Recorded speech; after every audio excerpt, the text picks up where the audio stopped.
नमस्कार, कंज्यूमर अड्डा में आपका स्वागत है। आपके साथ मैं हूं विपिन भट्ट और आज एक ऐसा टॉपिक लेकर आए हैं जिसकी यत्र तत्र सर्वत्र चर्चा है, लेकिन किसी को कुछ समझ में नहीं आ रहा और यह है ज्यादा पेंशन का कैलकुलेशन। क्योंकि अब यह कहा गया है कि भाई आप ज्यादा पेंशन ड्रॉ कर सकते हैं। आपका जो ईपीएफओ यानी कि एम्प्लॉय प्रोविडेंट फंड है, वहां अभी तक तो मामला यह था कि बहुत ही ऊंट के मुंह में जीरे जैसी पेंशन की बात होती थी, लेकिन नया प्रावधान यह कह रहा है कि आप अब ज्यादा पेंशन ले सकते हो। उसका एक पूरा हिसाब किताब है, आपकी बेसिक सैलरी का खेल है पूरा, वो हम अभी समझेंगे। लेकिन इतने सारे सवाल जुड़ गए। देखिए, सरकार ने इसकी जो डेडलाइन है वो बढ़ा के 3 मई कर दी कि क्या आपको ज्यादा पेंशन वाला ऑप्शन चाहिए कि आप पुराने ही ऑप्शन में रहना चाहते हैं।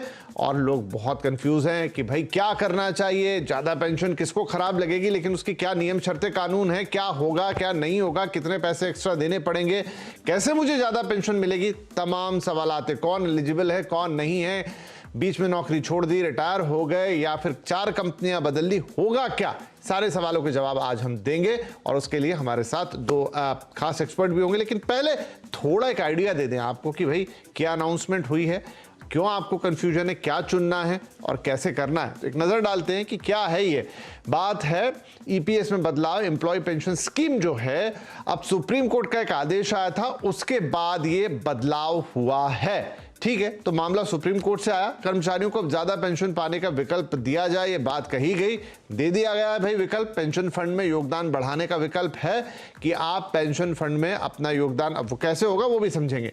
वास्तविक बेसिक के आधार पर योगदान, सारा खेल यही है। अब तक कितना भी बेसिक हो, लेकिन 15,000 को बेसिक माना जाता था, यह अधिकतम सीमा थी और इसी से आपकी पेंशन डिसाइड होती थी। लेकिन अब कहा है जो एक्चुअल बेसिक होगी उस पर पेंशन बनेगी, पिछले वर्षों का योगदान भी भरना होगा। यह भी एक बहुत बड़ा पॉइंट है कि अब भाई आज की बाद की सर्विस में तो आपकी एक्चुअल बेसिक को पकड़ लेंगे, लेकिन जो अब आपको ज्यादा पेंशन देनी है और पिछले सालों के लिए आपका हिसाब तो 15,000 के हिसाब से हुआ है, उसका क्या, उसका पैसा कहां से आएगा, ये बड़ा सवाल है। कटेगा तो कितना कटेगा, कैसे कटेगा, कौन सा कैलकुलेशन, कौन सा फॉर्मूला, ढेर सारे सवाल। चलिए, इसीलिए आज हमने 2 खास मेहमान बुलाए हैं। हमारे साथ कार्यक्रम में शामिल हो रहे हैं टैक्स गुरु शरद कोहली और खैतान कंपनी के पार्टनर अंशुल प्रकाश। आप दोनों का ही बहुत स्वागत है। पता नहीं अगले 20-25 मिनट में हम वो सारे सवाल ले पाएंगे कि नहीं ले पाएंगे, पर कोशिश होगी अधिकतम कंफ्यूजन को दूर किया जाए। तो शरद जी, मैं शुरुआत करता हूं कि 3 मई तक का समय मिल गया है, हर किसी के मन में यही दुविधा है कि वो क्या करे, वो ऑप्ट करे या ना करे। अब इसमें ऐसे लोग भी हैं जो रिटायरमेंट के करीब खड़े हैं, हम उनकी बात अलग करेंगे। लेकिन मान लीजिए कोई अपने करियर के मध्य में है, 10-15 साल की, 20 साल की नौकरी कर चुका है, क्या सोचे, कहां से पकड़ना शुरू करे सोचना और कहां तक जाए, क्या उसका क्रम होगा। जी हाँ, बिल्कुल विपिन, आपने बिल्कुल दुरुस्त बोला कि जो कन्फ्यूजन है बहुत लोगों के मन में है। मेरे पास ही कम से कम नहीं तो दिन में कोई 5-7 लोग ये पूछते हैं कि ये क्या है सारा मसला, कितना पैसा दिए, इसको ऑप्ट करें कि नहीं करें, कंपनी ने हमें एक सर्कुलर भेजा है, हमारे एम्प्लॉयर ने सर्कुलर भेजा है, हम मीडिया में पढ़ रहे हैं, वगैरह वगैरह बहुत सारी चीज़ें सुनने को मिल रही हैं। तो मुझे लगता है इसमें थोड़ा सा व्यक्तिगत देखना पड़ेगा। मैं ये सलाह देना चाहूँगा कि आंख बंद करके, क्योंकि ज़्यादा पेंशन, देखिए जब आप ज़्यादा पेंशन शब्द सुनते हैं तो एकदम से आपके कान खड़े हो जाते हैं। और कौन नहीं चाहता, हर कोई चाहता है। जब भारत जैसे देश में जहाँ सोशल सिक्योरिटी हमारे पास उतनी नहीं है जैसे एक विकसित देश में होती है, तो यहाँ पर तो पेंशन, खासकर उन लोगों को जो सरकारी नहीं है या जहाँ पेंशन का ट्रेंड नहीं है, वो तो चाहते हैं कि प्रोविडेंट फंड हमारा पेंशन के रूप में कन्वर्ट हो जाए। तो उन लोगों के मन में ज़्यादा सवाल आ रहा है। पर इसमें देखने वाली बात यह है कि इंडिविजुअल टू इंडिविजुअल ये डिफर कर सकता है।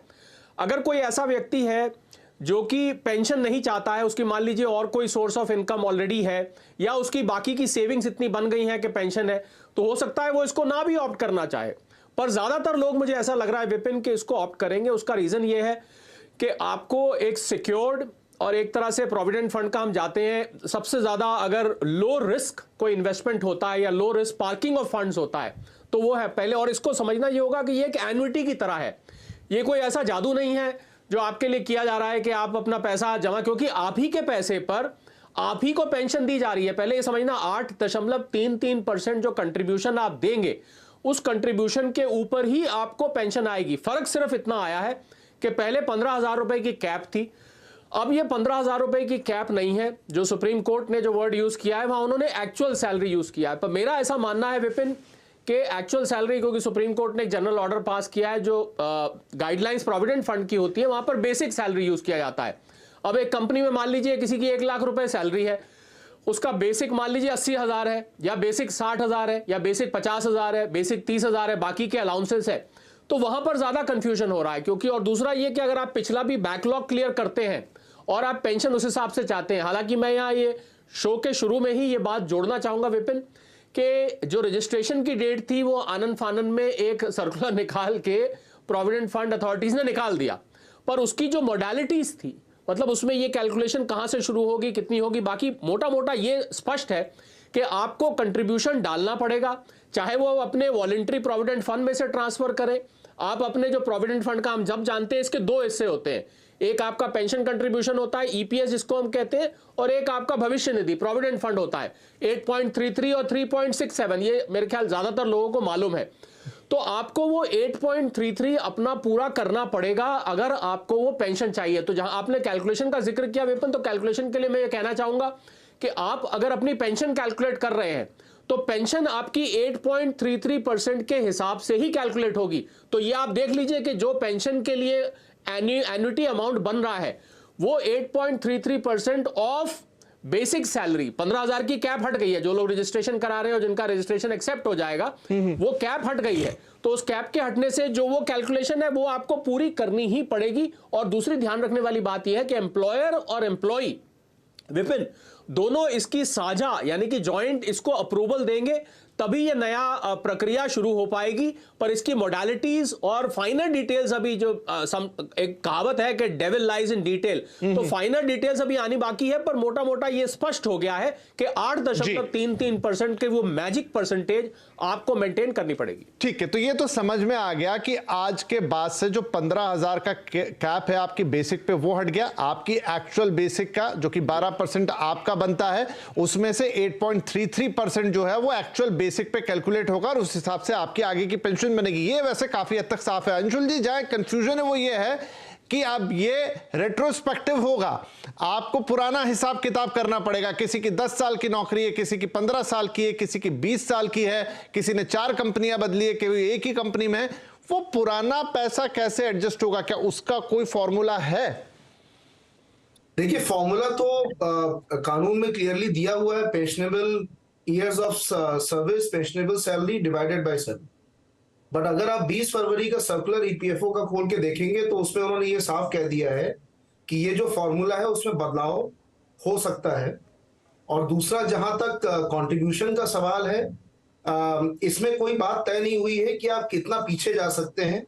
जैसे ही आप कहते हैं कि मुझे हायर पेंशन का ऑप्शन एक्सरसाइज करना है और मैं अपने एम्प्लॉयर के साथ ये जॉइंट ऑप्शन दूंगा या डिक्लेरेशन दूंगा, आपको अपना कंट्रीब्यूशन जो देना है वो इंटरेस्ट के साथ देना है।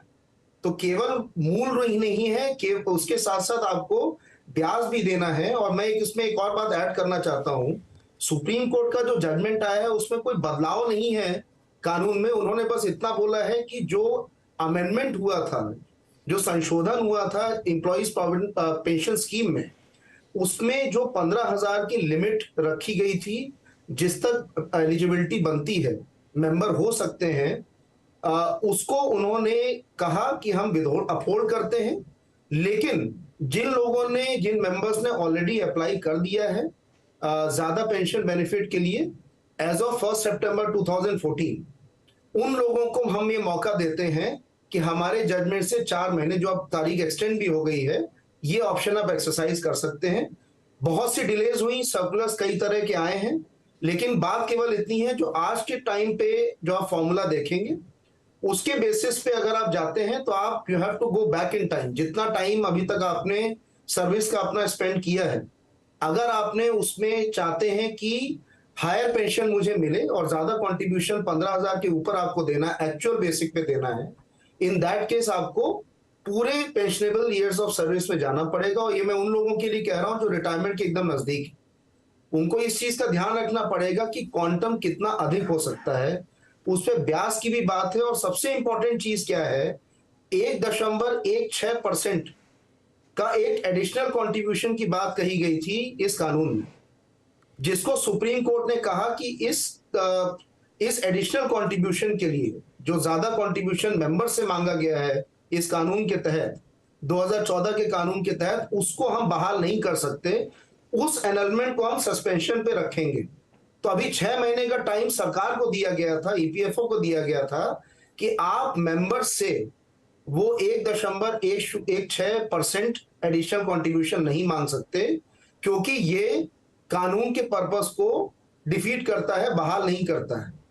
तो उसके लिए ये समय दिया गया सरकार को, बट ये आपको ध्यान में रखना पड़ेगा बतौर मेंबर कि ऐसी पॉसिबिलिटी है, ये हो सकता है, ऐसी सिचुएशन आ सकती है कि कल को जब वो 6 महीने पूरे हों और सरकार, ईपीएफओ सामने जाती है, भविष्य निधि संगठन जब सुप्रीम कोर्ट के सामने जाके बोलता है कि हमारे पास कोई और ऐसा कोई प्रावधान नहीं आ पा रहा है जिससे हम एडिशनल फंडिंग कर सके, जिससे कि हम ये हायर पेंशन लोगों को दे पाएंगे, तो हमारे पास और कोई चारा नहीं है बजाय इसके कि हम 1.16% का एडिशनल कंट्रीब्यूशन मेंबर से लें। तो बात केवल, तो आप ये कह रहे हैं कि 3.16% का कंट्रीब्यूशन ये क्लियर है, यही बैकलॉग में देना होगा? ये एडिशनल है, नॉट जस्ट ये पुराना जो आपको कंट्रीब्यूशन अधिक देना है हायर पेंशन के लिए आपकी एक्चुअल सैलरी पे, वो तो अपनी जगह है। उसके अलावा 1.16% का ये एडिशनल देना होगा, ठीक है। लेकिन जो अंशुल जी, जो पुराना हिस्सा है उसके लिए क्या आप कह रहे हैं मौजूदा फॉर्मूले से ही बात चल जाएगी? क्योंकि मेरी तो बेसिक पिछले कई सालों में कई बार बदली होगी। अब जैसा कि शरद जी ने भी अभी बोला, अगर आप सर्कुलर खोल के देखेंगे तो ये कोई क्लैरिटी नहीं आ पा रही है कि उसका फंडिंग होगी कैसे। फॉर्मूला जो फिलहाल है, जो मैंने आपको बताया, pensionable salary multiplied by pensionable years of service divided by 7, तो ये आपका फॉर्मूला है। लेकिन ये फॉर्मूला में बदलाव हो सकता है, जैसा कि ठीक है। तो शरद जी, अब इसमें महत्वपूर्ण सवाल ये उठता है कि चलिए जो भी फॉर्मूला हो, ये हो या कोई और फॉर्मूला हो, अब बहुत सारे अलग अलग तरीके के लोग हैं। बहुत सारे लोग बीच में अपना पैसा निकाल लेते हैं अपने प्रोविडेंट फंड से, चाहे घर में शादी हो, मकान बनाना हो, जो भी अलग अलग उसके नियम कायदे कानून हैं। तो उनका पैसा, अब उनके आज के फंड में कितना पैसा है? अगर मान लीजिए उतना पैसा है जहां से उसमें से ले लिया जाएगा तो ठीक है, कम पड़ जाएगा तो फिर उसकी वसूली कैसे होगी? इन सवालों के जवाब का क्या कोई अभी स्पष्टीकरण है? देखिए, बिल्कुल साफ तौर से तो विपिन स्पष्टीकरण नहीं है, पर अगर आप लॉजिक और कैलकुलेशन के हिसाब से देखेंगे तो एक स्पष्टीकरण निकल के आता है।